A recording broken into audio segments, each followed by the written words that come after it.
Welcome everybody to the Kevin, the Great Witness, the Adventure Is series. And we're going to be hearing some of Kevin's experience here from the UK, and he's going to share his real side experiences, and we're going to comment on them and see how we can become more aware from them as a reference. So welcome, Kevin, and Charles and Jeremy. I'm Dean Bell. Welcome, Kevin. This real side experience would open up in an apocalyptic type setting. Everything that transpires in creation is due to decision that makes it so. The simulators are cause and effect in their design, that experiences are generated for the eventual recognition of the is through the comparisons that they provide when viewed for what they are, and the decision to use them as the references they in fact represent is decided upon by the real awareness, the real you, when the process of becoming more aware and getting beyond the created personal self begins. Everyone then has their own unique experiences based on what they decide, the ideas they agree with, that forges the effects they will create for themselves. An overall experience shared by all must be then agreement to the particulars, a decision on the same ideas that makes the collective experience so. This is, of course, our situation here.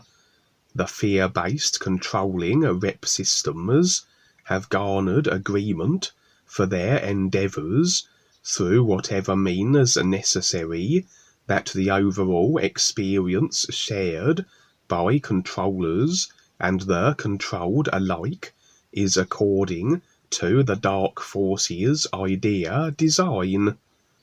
As their idea creations represent restriction, as everything in creation in fact does, overall agreement to restriction results in the overall effect of a constricted experience, and with these same ideas constantly agreed to over many lifetimes, the effect consequences compound in keeping with the ever compounded collective created consciousness that restricts itself continually with these same ideas of control. This then is reflected in the simulator we are in. It goes into a demise, as creation is a reflection of the created consciousness within it. Creation is the consciousness, so must mirror its construct. And so we see an ever-encroaching darkness, the black holes swallowing up the galaxies and becoming increasingly more prevalent, a black sky which once was star-littered and full of light, a world that is marketed and programmed into the physical vehicles to look good on the surface, but viewed from other dimensions and the real side through the perceptions of the real awareness, and this world looks the way it is, black, murky, and devoid of vibrancy. Eventually the effects show up on the physical. They are immediate on the real side, as everything very much presents instantaneously on the real side in this manner. Decision in any given moment is instantly so on the real side of life. Here on the physical, things move more slowly through the cause and effect procession of decision and cause in, and effect experience out, but be assured the effects show up eventually, and they really already are, but most don't see the steady demise of the world. The eventual effects of overall agreement to restricting ideas of control are these apocalyptic style scenarios. People are actually deciding upon and projecting themselves into such Mad Max dystopian worlds, and this real side experience opened up on such a scene, as I said, a broken, diseased, and dark world. There were the survivors, of course, and I was among them, and afforded this, what would be then, a potential and possible future view. We had secured a dilapidated bunker, a make-do shack that served as our refuge from a harsh and bitter environment. It was well equipped. We evidently had been very busy making it as comfortable as the circumstances allowed. It was well stocked with canned goods, and all the supplies we had managed to acquire and scavenge. We had a fairly large group also, but were confident in the quantity of our supplies, that they would last us long enough before we would need to seek more.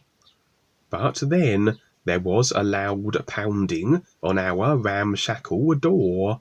One of our group would peek through a tiny slit in the wall and determine that the source of the hammering was an individual who was among another group of a similar size to our own.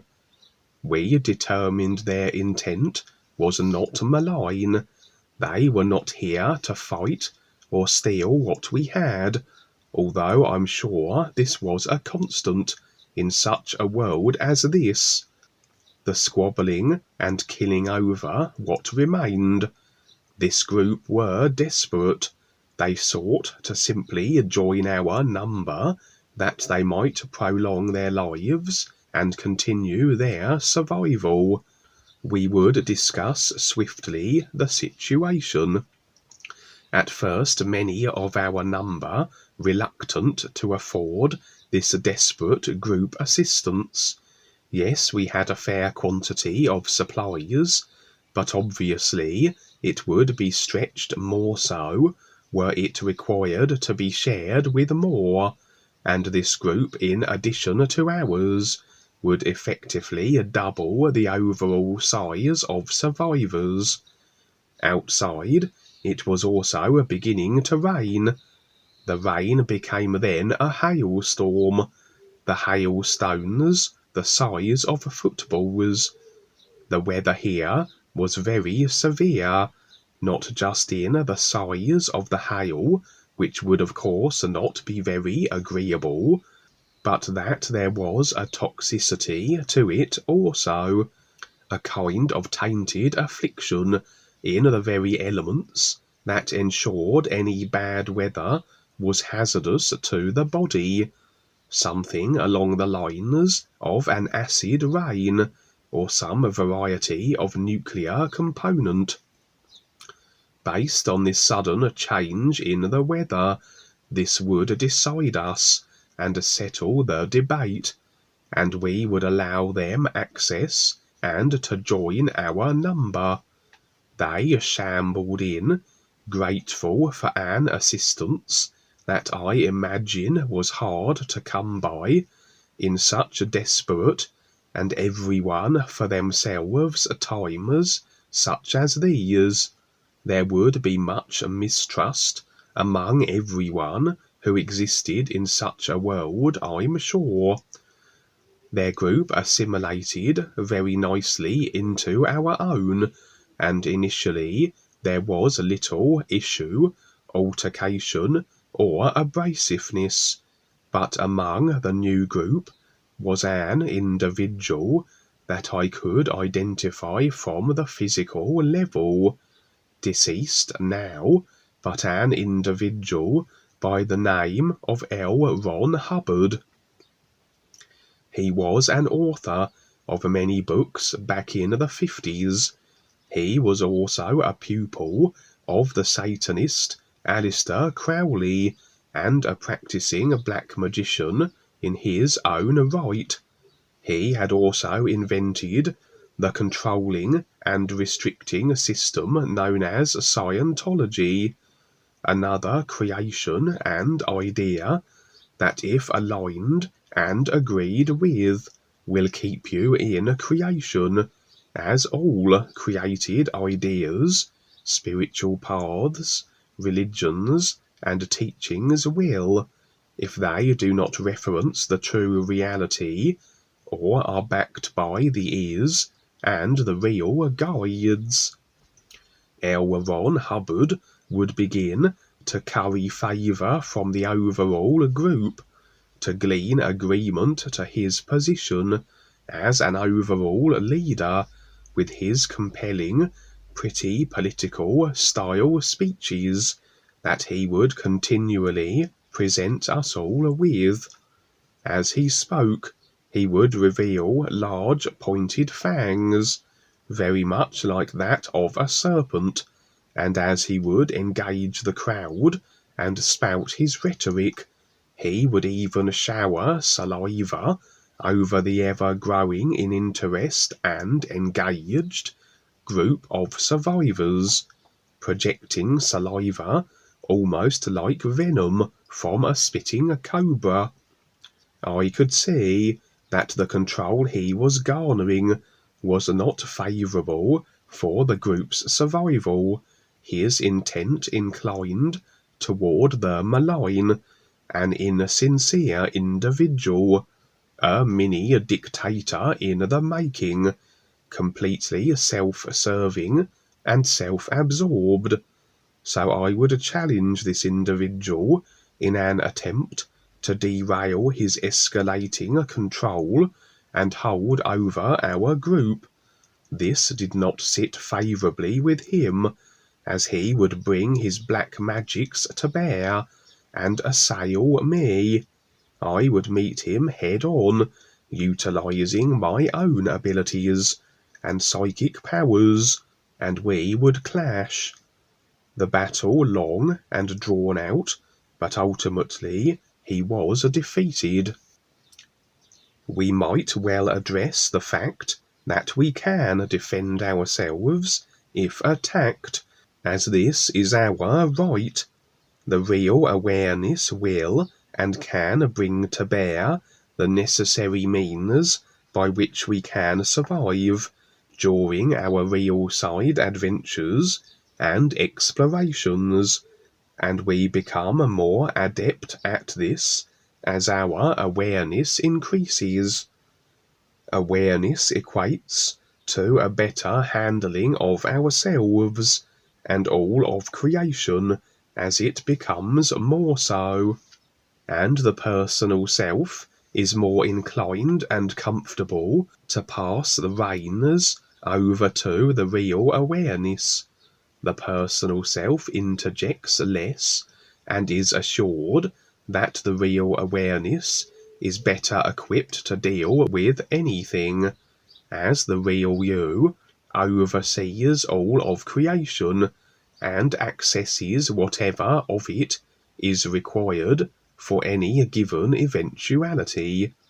The personal self, limited to its current lifetime storehouse of references, and without the involvement of the real self, without the connection to the real awareness, the personal self alone is fair game on the real side, and initially, when we start our process of awareness, we tend to receive quite a battering from aggressive individuals, reptilians, and other minions of the controllers, who are most displeased with our attempts to escape their control defy them, and assist others in this endeavour also. As time goes by, however, the real awareness takes control of such situations with encounters with the dark forces. The personal self sees the prudence in this, and content to not intercede, and indeed watches with amusement as the attackers scatter before the indomitable real awareness, and safety is generally assured, coupled with the protection of the real guides, as they forever watch over those daring to take the risk, those sincere with wanting to see and be more than what they have resigned themselves to for the longest time, with the limited considerations and agreements of the personal self, with the real purpose embraced, that of is recognition.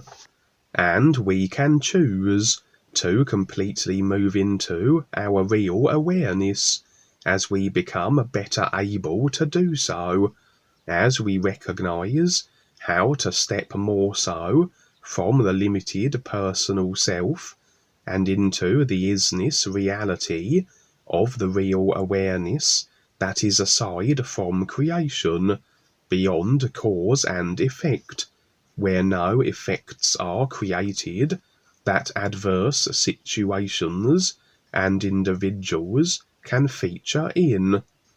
We may also consider the use of the psychic forces of creational manipulation as achieved through the ethereal vehicle, of how one of the tests of creation is, on accessing this part of the created self, how the temptation of becoming a black or white magician becomes available.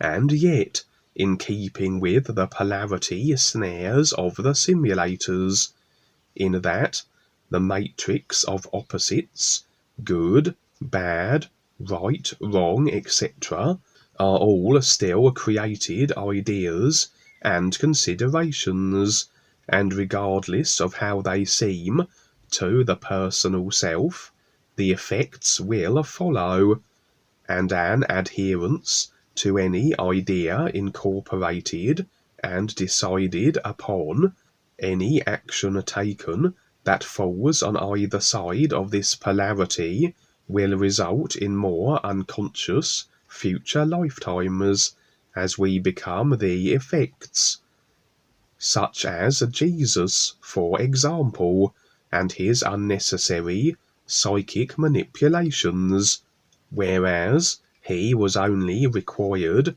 to present the ears with the backing of the guides. He would overreach and bring these psychic sciences to bear, embroiling himself in cause and effect karmic repercussions.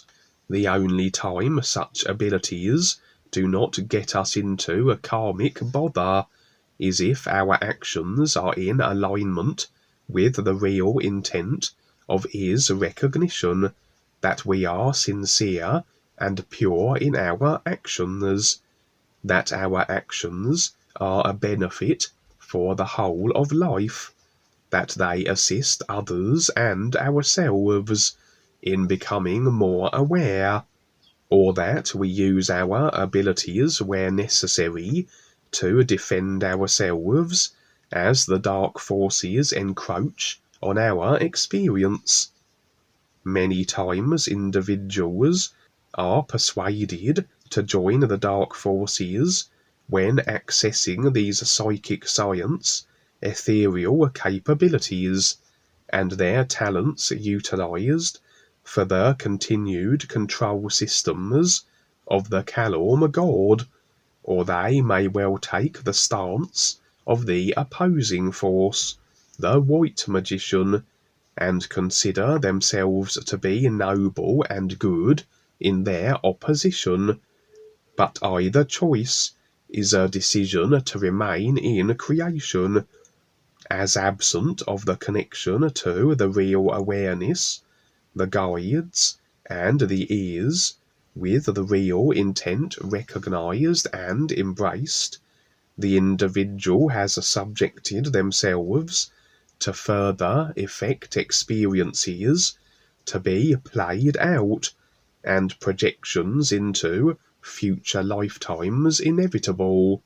But primarily, this experience was a heads-up warning, not only of the effect consequences shared overall of people by agreement to control mechanisms that are causing a demise of creation due to the constricted consciousness that such agreed ideas result in, but a warning to be wary of individuals in our ongoing experiences. The real side will always reveal the intent of an individual, if there are any hidden agendas to be known, as the real self and awareness oversees all of creation, and can see every nuance and detail of it, including those who would present as friendly but are concealing a hidden intent that the personal self would be less able to determine, and the surface physical world would conceal. People do have to prove and qualify themselves, and may initially be seemingly very amiable, but all deception does show up, and if the individual's deception is not unveiled on the real side, it will eventually be so on the physical, as everything equals itself. Every unaware individual is a potential tap-lining agent also, if they are not connected with their real awareness, if they are not sincere with their real intent to recognize the ears, then they can infiltrate new friends' experiences and tap-line them through the new friends' association with them. For as we agree to individuals in our experience, we can open ourselves up to tap-lines.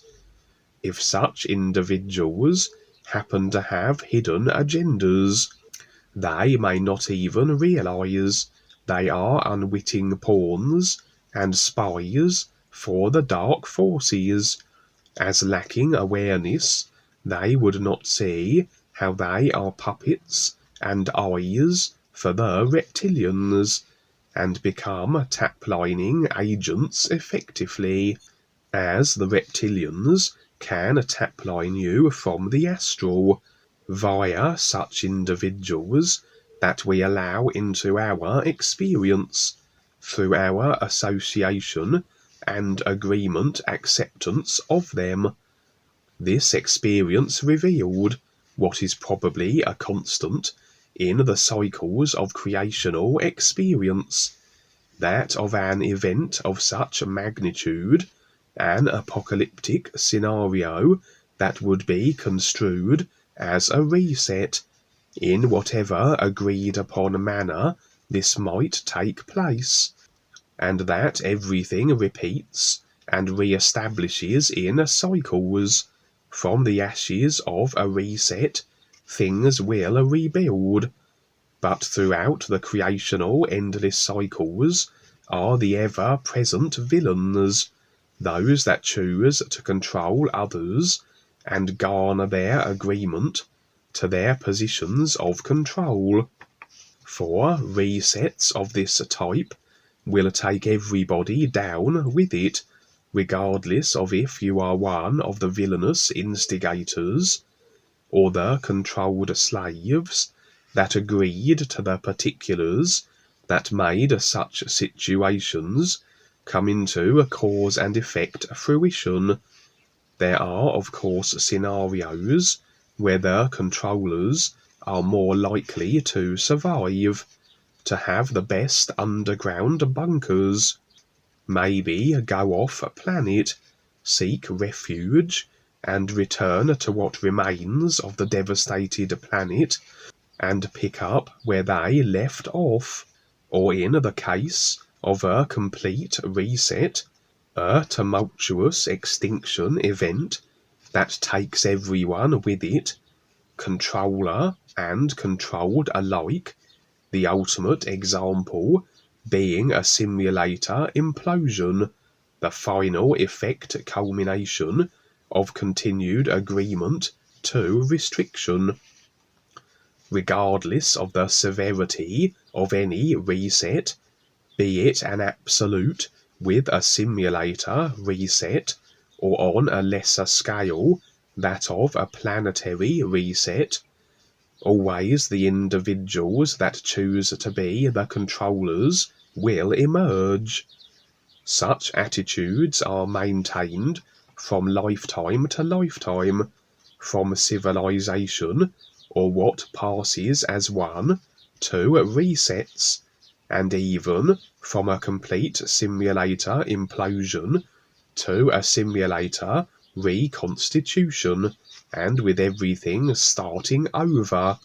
Even individuals who spend time in the phantom zone due to their abrasive activities, such as the Queen of Orion, when they re-emerge and must start over in body vehicles, such as a tiny microbe, even then their attitudes seem to be very often maintained, and it is conceivable they may go through all the body forms again and re-establish yet another tyrannical, planet-invading and subjugating empire.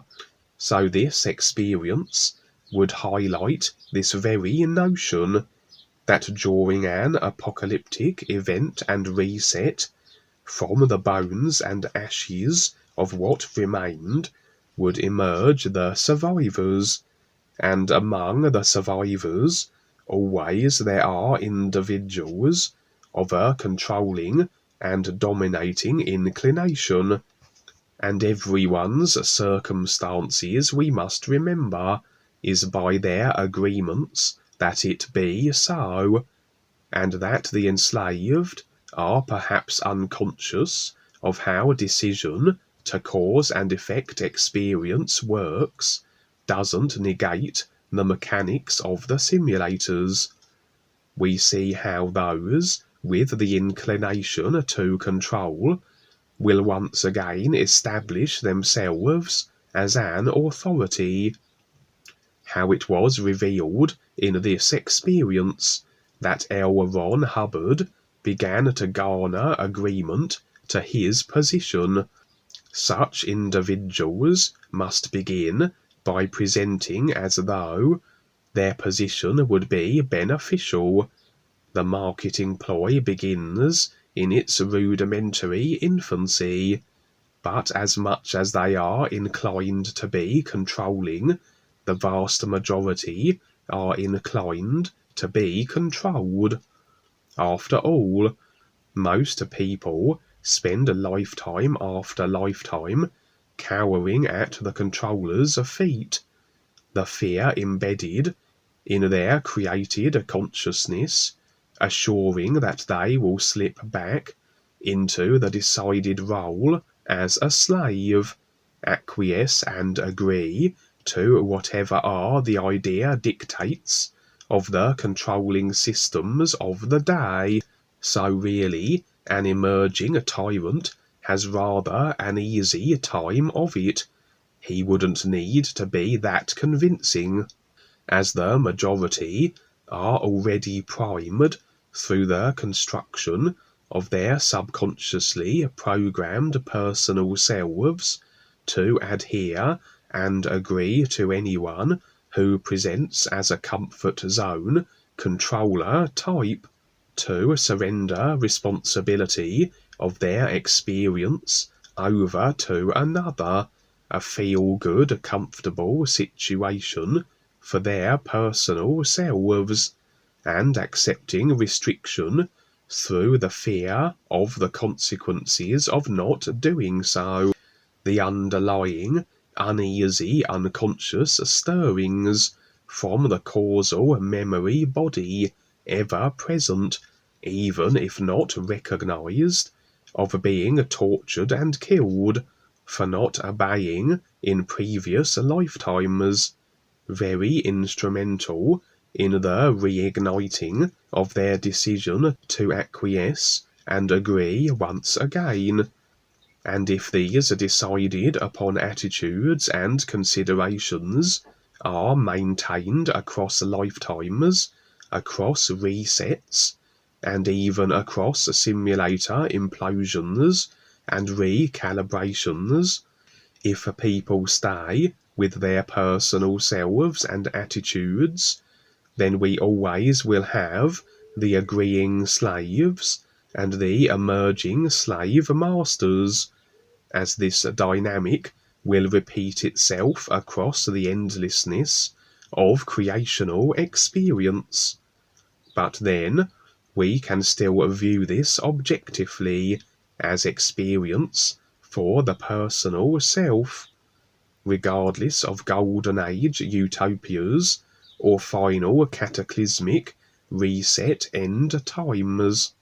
And it has been said that all experience, from golden to restricting iron epochs, are necessary to move the awareness along to a point where enough experience is gleaned in all its various forms and variety to where the real awareness decides to become more aware and wake up to the recognition of itself and the true reality of the all is, that the full range and diversity of experience that is necessary can only be so if we have the tyrants and the intergalactic villains that through their actions and the agreements they secure do move the epochs through their deteriorating cycles, and thus provide a far greater variety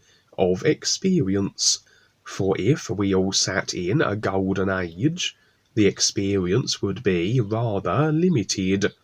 It would be delightful too, or as close to a paradise as can be found in a simulator, but less incentive would there be to want to recognize the real intent and acknowledge the purpose of the simulators, that being to recognize the ears from the comparisons creation overall provides.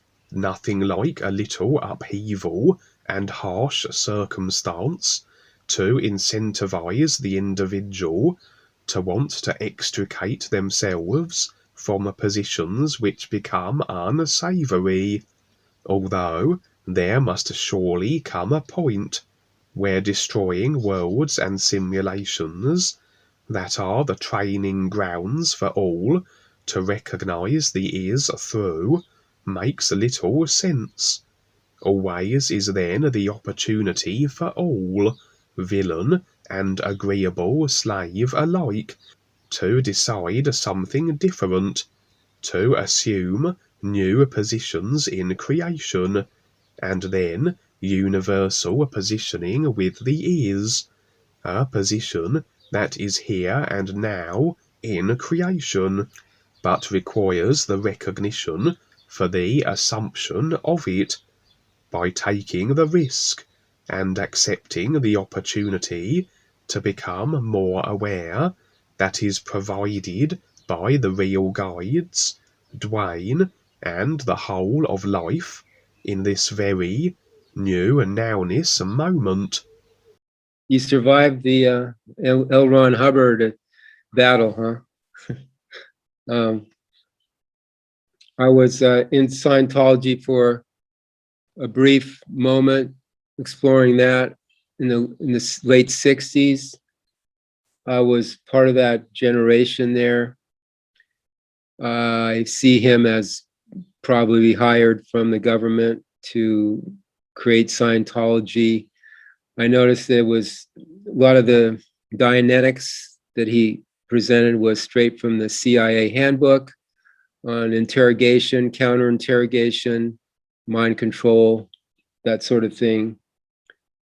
In the government in those days, they created like Mooney, well, the Moonies were there, the Transcendental Meditation, the Scientology, the psychedelics, Laurel Canyon, all that era there was, I see it as experimenting on the public and how they can mind control and bend people's attention and experiment on them through drugs and other these cults and things like that. So yeah, he's the experience is cool in terms of showing us that how people infiltrate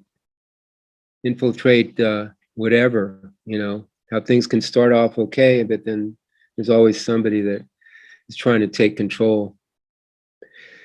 So I'll give it over to anybody who wants to comment here. Go ahead. Yeah, I was going to say I read Dianetics back in the 70s, and there was a push basically to get people involved. And now that I read more and more about Scientology, the less I like it. And yes, I could see there would be kind of a connection to the MK Ultra scene, because basically they control people. That's exactly what it's all about. But it just dawned on me, since we just had the movie segment of the day, one movie that really needs to be examined, which is very, very close to all of this, is Jupiter Ascending.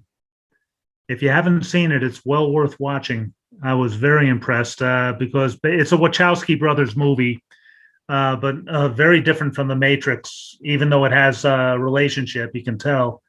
But essentially, you start to see what the powers that be really could be about. It's a very nice, very interesting representation. But you can also see that we could all be those powers that be. We could all be a part of that. It's like, essentially, it really depends on where your consciousness is at. So I was pretty impressed. But anyway, yeah, turn it over to someone else. I just thought I'd bring up that movie. It just, the parallels are pretty amazing. Thanks, Charles. Ryan, Jeremy, go ahead. Yeah, I wanted to comment on what Kevin said about how through simulators, you'd find that the people who imposed their control and restrictions on others would generally find themselves in the same position. That even though if agreement was lost or this and that, the people that are there would generally just gravitate towards it again unless they become more aware. So I thought that was interesting to really emphasize that, like for instance, the Callum God, he's been in that position, it's like no different than a corporation. He just climbed his way to the top and he's just been there. And that's why masters and gurus, that those days are over, because giving the people the opportunity to have more options here, because that creates the master slave kind of idea, master student. Well, both of them are attached. There's connections and attachments and restrictions to both sides of that. Even the master is restricted by the students because he's got responsibility, he's got something to do there, whereas the real guides are free, they can come and go, and it's just a matter of choice and decision here. So it's a new era we have. Hello, I miss a lot of the experience of Kevin, but something Charles about the Jupiter Ascending. I saw this movie several times. It is very interesting for me because it's more tell information after the Matrix about the real world and the reptilian do in this world, and try to get a new simulation, new people, and farming them grown up, and after the grow, all the people in that planet can die and kill and turn to energy and eat it. And Charles, Dwayne just came by. He said you could be the secret agent. You can go in these groups and infiltrate and come back and inform us what's going on with them, since you like that kind of stuff. Well, I have actually done that before. I used to do that as part of my profession. But the interesting thing is, you can tell Dwayne this, he's probably going to laugh. But I honestly think Harold kind of pushed me over here. I think he wanted me to come here. I don't think it's to spy on anybody. I think it's basically he thinks I'm such a pain in the butt that he didn't want to deal with me anymore. So he just threw me at Dwayne. But and tell you, he has my apologies for that. It wasn't my fault. But no, the truth is that I honestly think I was supposed to come here. And, I'm not sure really. I've always felt like I was supposed to make some kind of a connection between people in Eckankar and this group. And I have a feeling that has to do with the fact that, or the possibility that Harold is in over his head and he's not able to handle a lot of these things. He may not be the guilty party that we all have been contemplating that he, or thinking that he might be. Basically, very strong possibility he just got caught up in something that's above and beyond him.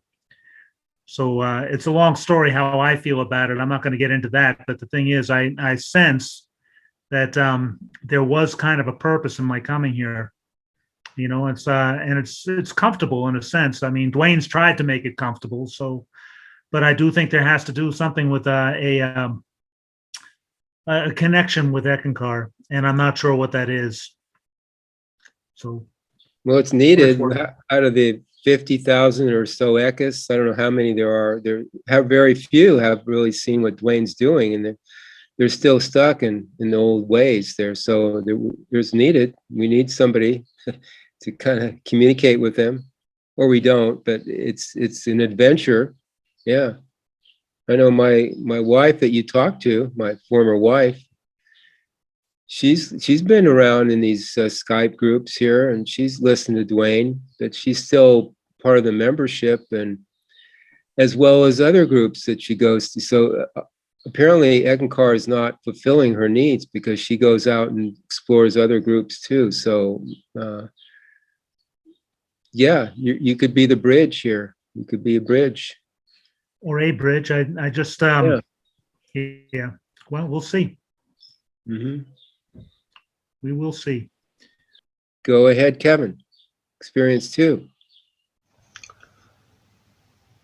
In this real side experience, I would find myself in my house on the real side, specifically in the upstairs part of it, the second floor, in the company of Gwen, my mother. At the time of the recounting of these experiences, she was featuring more regularly on the real side and more operating from a position of one who has intent to recognize more than the personal self and creation. The real side reveals the intent of individuals and that which we decide. And according to if we are more personal self-intented or embracing of our real intent, our real awareness to recognize the is, so our choices will reflect on the real side through our deeds, and how we conduct ourselves should we be seen on the real side by others.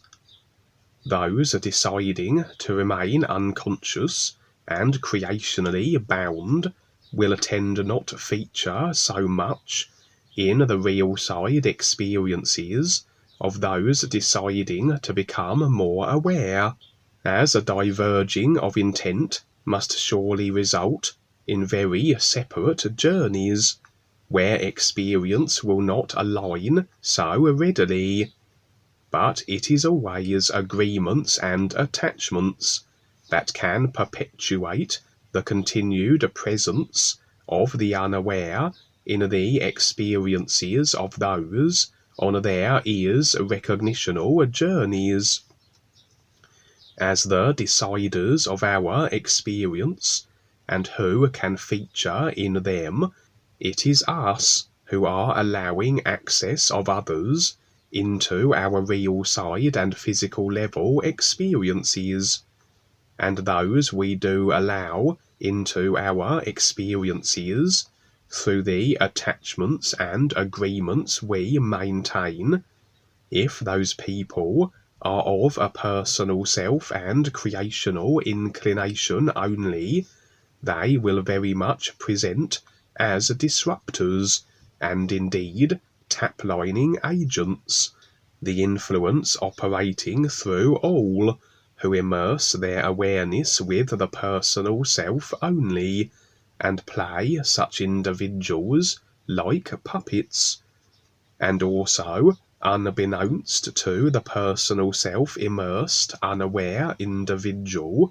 other individuals, reptilians and beings, can tapline us through our decided and continued association with such one-dimensional, self-decided individuals.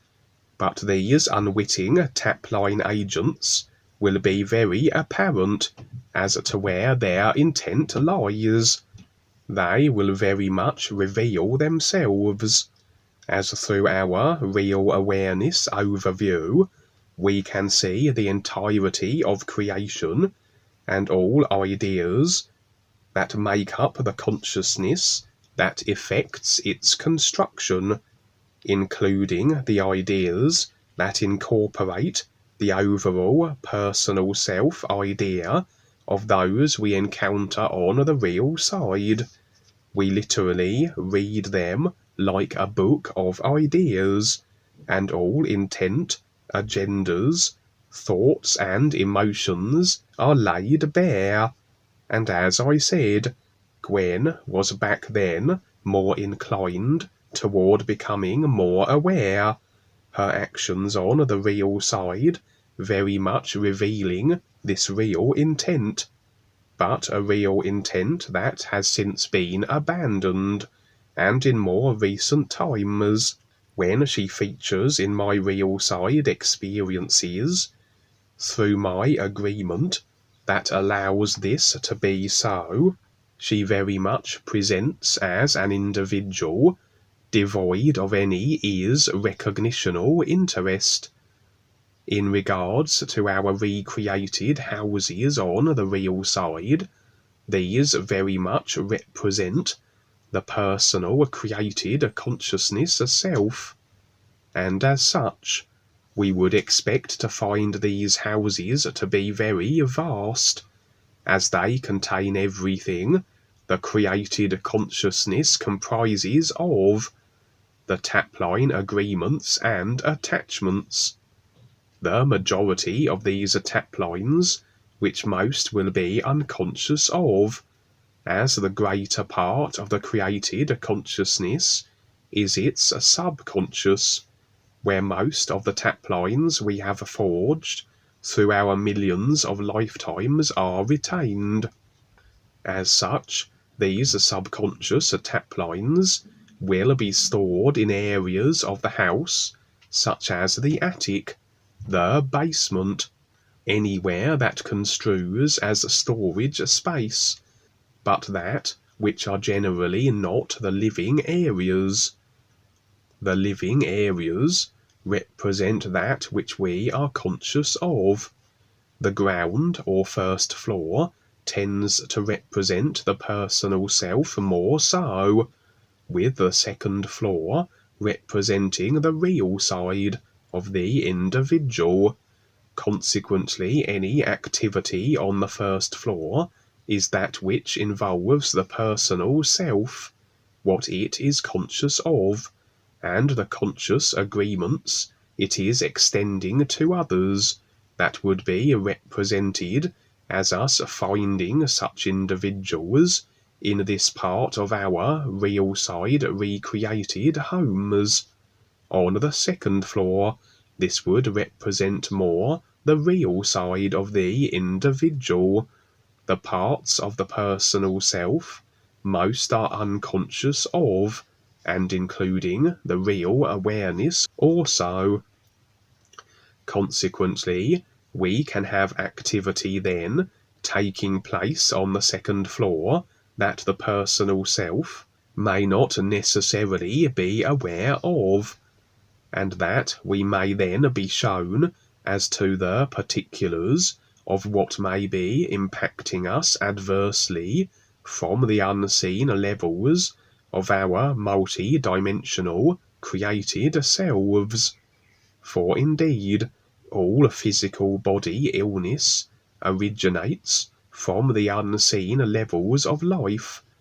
The physical body is the dumping ground where we experience the effects of what it is we have decided and agreed to, for it is through the mental ideas we agree with, and the emotional ideas and attachments we create and forge, that have us tap-lined from the corresponding life levels.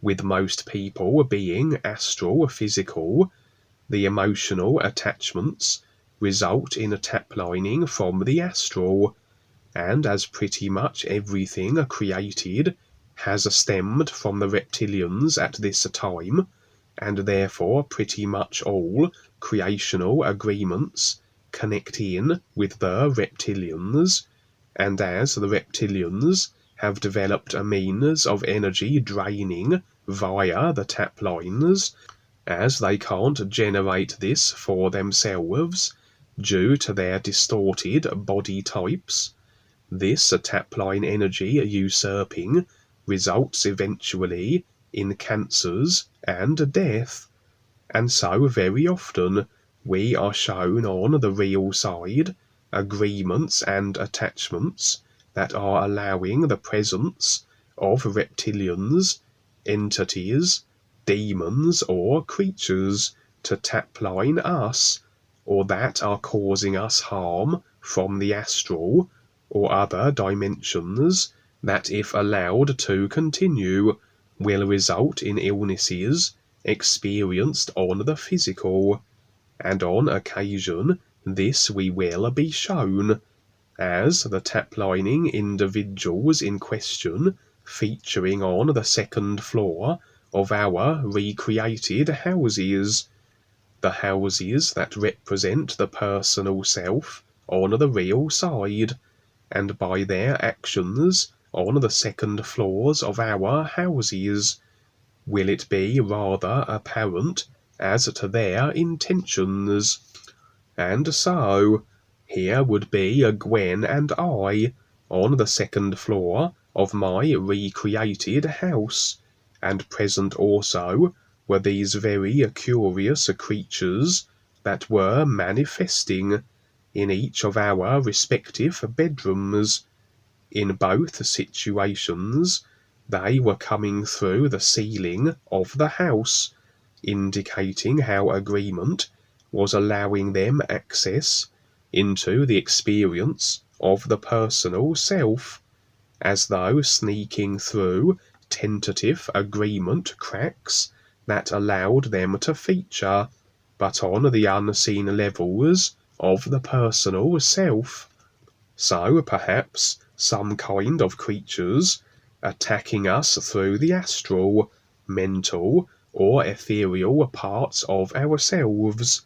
So had we not been shown this, we would have been perhaps unaware of the attack, as this was indeed their intention, as through a real awareness you tend to instantly have impressions as to if intentions are malign or not, and then, if we had not been made aware of these creatures, there they would have remained, and continued to affect us from the real side, assuming the agreements that had allowed them access were retained, that they were revealed as entering through the bedrooms, very much suggested they had invaded while the physical body had been sleeping, somehow latching on when we were both on the real side, as indeed, when we sleep,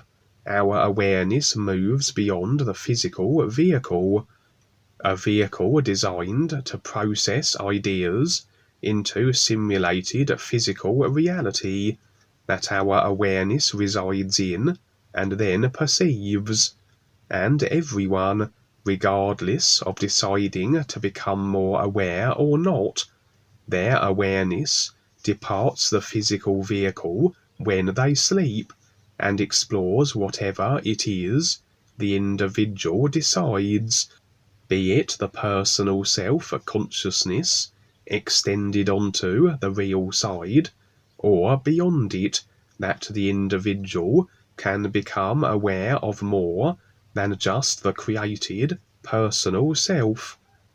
Either way, there is a degree of vulnerability that again is to the extent by which our agreements render us vulnerable as we sleep and do explore the other parts of ourselves and creation.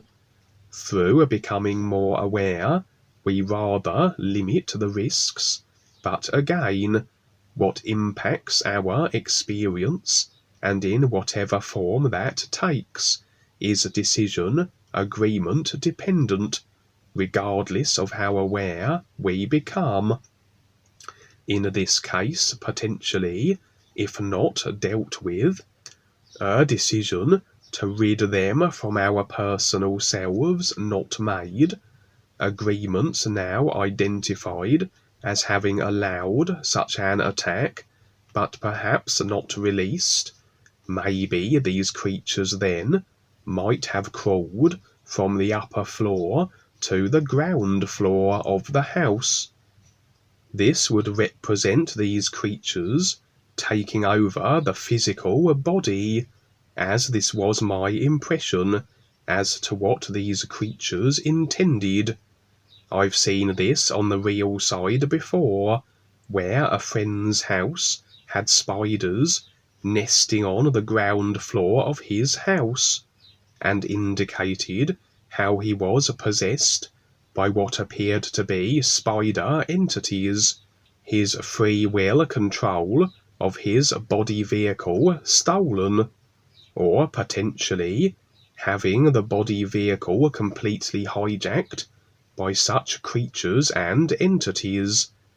The individual whose body vehicle it was, experiencing an early and unexpected transition. Both the creatures were the same, but the one in my room could only wriggle through the ceiling so far and become stuck. All you could see of it were spindly legs, antennae, a weird membranous impression of a translucent body, almost like a jellyfish. Gwen and I watched the one in my room first, and it seemed unable to fully enter, so I suggest the protection through my real intent, real awareness, and sincerity to recognize the ears blocked its invasion. There must have been an agreement present that allowed it to latch on and attempt what was a body vehicle stealing, but having realized this and been shown, this agreement was redacted, and hence it couldn't invade my personal vehicle. What tends to happen is the real awareness can deal with any situation that befalls its personal created self, but it is the agreements of the personal self that can prevent and hamstring the ability of the real awareness to be able to act. We are the deciders of our creational experience. Decisions that are free will made through the personal self, a creational reality aside from the real awareness, and the is true reality that just is, and a true reality and real awareness that operates always, from a position of making sense with the reality of itself.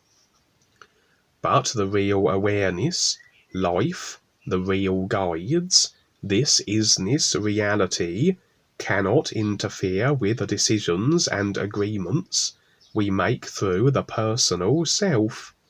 It's like we are two people and are resigned to our creations we decide upon, as they must be experienced, even if they are not very favourable.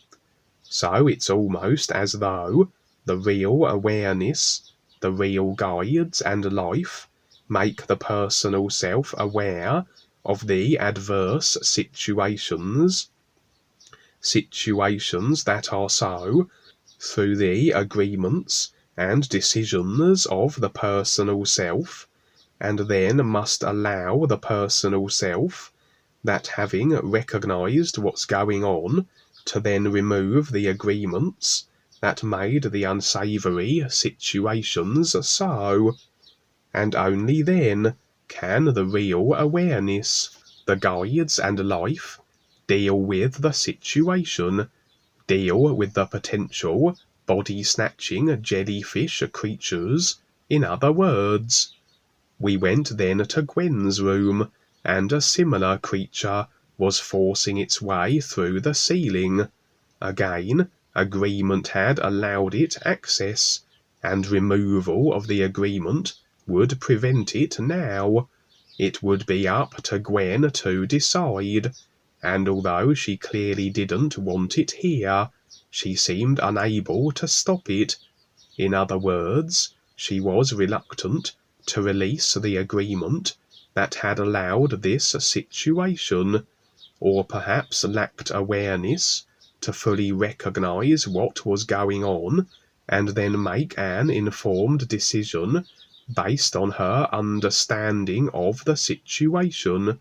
Who knows how situations appear from one individual to the next?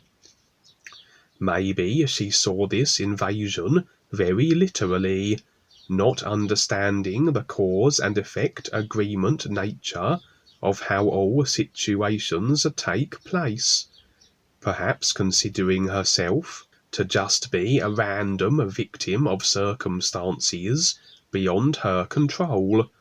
As we watched, first came the creature's spindly, insectoid legs, then its antennae probing, feeling its way forward. The jellyfish-like body came into view, and it apparently was far bigger a creature than its initial legs suggested. It occupied the entirety of the ceiling, spreading itself across it, and kind of suspended itself in mid-air, with all its legs and appendages attached still to the ceiling. Its body was indeed like a large jellyfish, except not umbrella-shaped, more like a completely enclosed oval, and it had changed its colour from a sort of dull pink to green.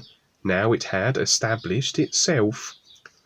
So overall, these creatures were along the lines of entities, or real-side parasites, constantly looking for opportunities, through any agreements they can find, to feature in our creational experiences, to latch onto us through the unseen parts of our created selves, and very possibly steal our body vehicles for themselves and force an early transition. But really a transition that through our decision and agreement we ultimately received. It's not always easy to determine where such agreements for such situations came from. We're dealing with the multi-dimensional self, with all its created consciousness ideas, most of which are subconscious, and the nature of them as convoluted and complex as you'd expect from a consciousness we have been constructing for millions of lifetimes. Who knows what lurking agreements in the consciousness may permit situations of a body vehicle pilfering from entities and creatures such as the ones in this experience. And also through the movies and media we are subjected to continuous subliminals, agreements that lodge themselves that we are not conscious of, and that which claims our attention and focus, if we don't consciously remain objective to the movies we watch, nestle in as subconscious agreements.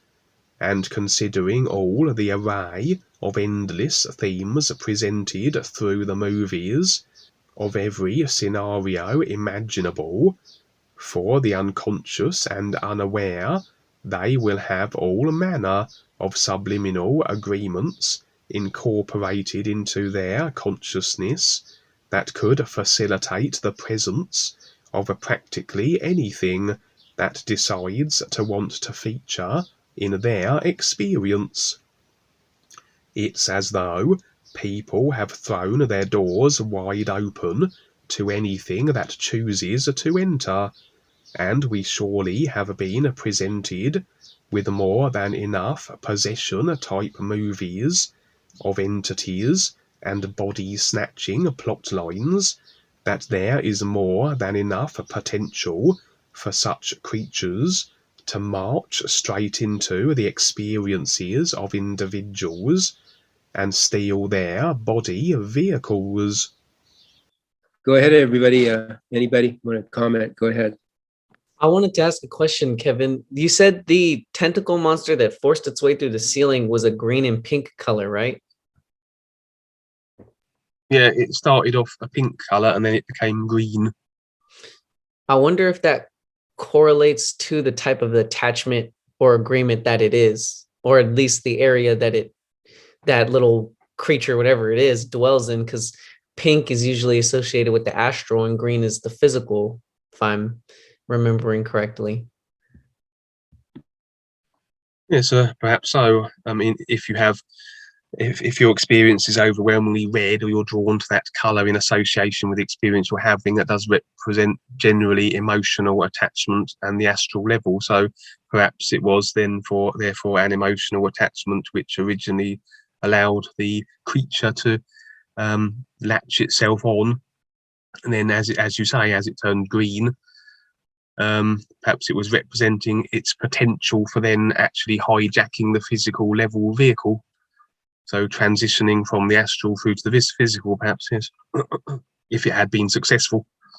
Because in Gwen's situation, it came through more fully and began to turn that green color, whereas with mine, it was rather stuck in the ceiling and retained its pink coloration.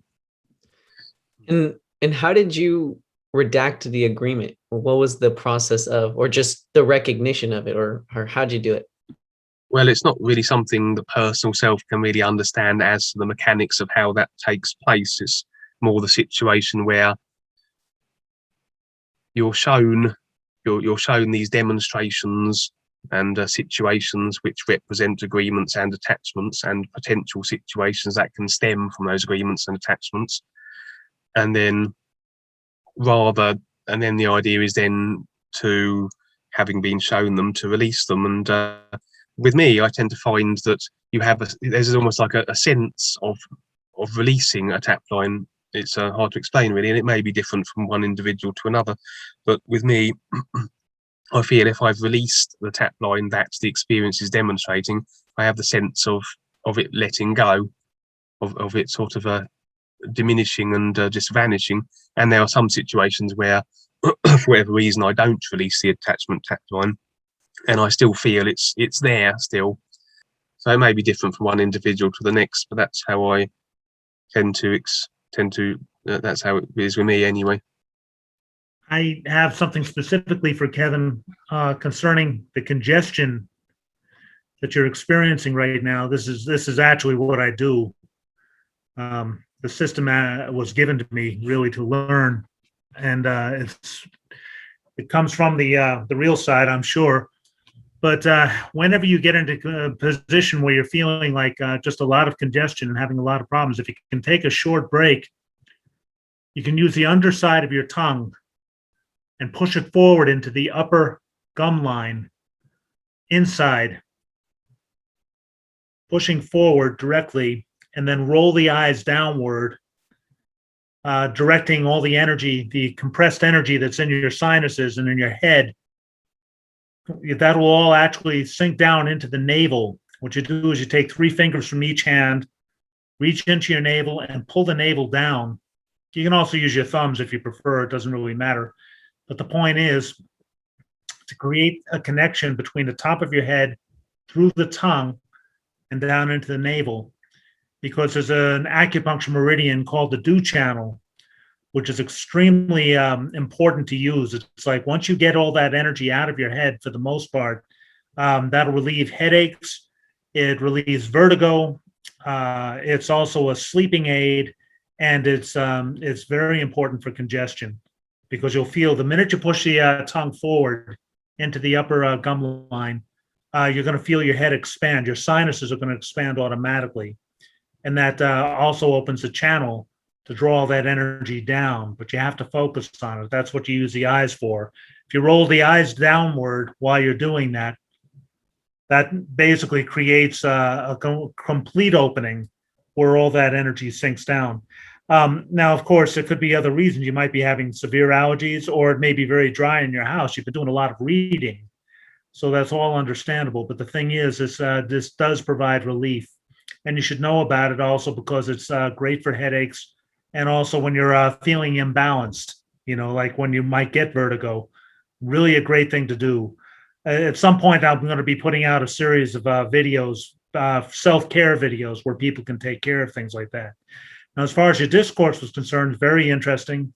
I really enjoyed it. The whole thing concerning about the, you had mentioned spider-like creatures at first, and I was trying to figure out, so what is the jellyfish comparison? Were they spiders or jellyfish, or were there 2 separate entities in each room? So I meant to ask about that. Well, they seem to be a combination, a combination of spider-like creatures, and because what I first saw of them is like these spider-like legs that came through the ceiling, and then as they continued, it's like these spider legs then stretched out and attached themselves to the ceiling, and then it sort of pulled through this body, which can look very jellyfish-like to me, a big sort of enclosed oval, and then that sort of was suspended on the ceiling as well. So it's like a combination of spider and jellyfish, is the best I could describe it. Very interesting. Very interesting. Well, thank you for that tip about congestion anyway, because I get a lot of respiration problems, and so maybe I shall take your advice and practice that, what you suggested. Well, the thing about COVID has me concerned, because a lot of people are mistaking these things. Out of fear alone, they'll go and get tested, and the PCR tests don't work. As a matter of fact, I think the PCR tests are actually dangerous. And then, of course, if they're told they have a virus, they're going to believe they have a virus, and then they'll create the symptoms of a virus. It's not like this is it's a real virus. The only problem is it's very survivable, but people get themselves into all kinds of problems, and the least bit of congestion from whatever source, whatever's hanging around the house that might cause a little bit of congestion, you can take care of that without having to go through the potential of somebody telling you, well, you have a disease you really don't have. So that's one of the reasons why I want people to know about using the tongue. The tongue is very important. If you push hard into the upper gum line, push really hard, you're going to feel your whole sinuses expand, and you can clear out all that's in there. At first, it's going to be a little bit drippy, but once you clear all that out, you're going to feel a lot better. And focus on the navel. Think of a waterfall flowing from the top of your head down into your navel through the tongue. The reason that's important is essentially that's the way the channel goes. That's the direction of the energy flow. And, very often when you get congested, you have blockages. I call it the waterfall exercise. I just tell my clients, just sit up straight, pretend that you're sitting under a waterfall in Hawaii, and just see all that energy flow right down into your navel. It's very, very relaxing. It'll help you sleep, and it also basically will help you de-stress. It's very good for stress. So I hope it works for you. I've got to write that out. Maybe I'll write that out and I'll post it somewhere on one of the pages that we have. So thank you. Yeah. You know, I actually heard the PCR tests are another delivery mechanism for the vaccinations, because they actually say that because they stick it up your nose, don't they, with this PCR test? Yeah. And they actually said that's how they vaccinate cattle. They stick things up their nose and vaccinate them that way. So a lot of people are suggesting these PCR tests are another delivery mechanism for the vaccination. So people are not getting the vaccination, but are having these tests are getting vaccinated anyway. So you want to avoid the tests as readily as you would the vaccinations. Exactly. Exactly. I remember I found an article actually where the CDC admitted, this is last year, exactly a year ago, but they actually admitted that the PCR tests were contaminated with the COVID virus. So that tells you a lot. They didn't play that up a whole lot in the news for sure, but of course the vaccines weren't out yet, and they just said, "Oh, just a few of them were contaminated." You know, I kind of wonder. Okay, thank you, everybody. Thank you, Kevin. Thank you. Okay, let's sing the new you, and thank you again. New you, you. Charles. New you. Ryan. No, you. Jeremy. New you. And Kevin. You.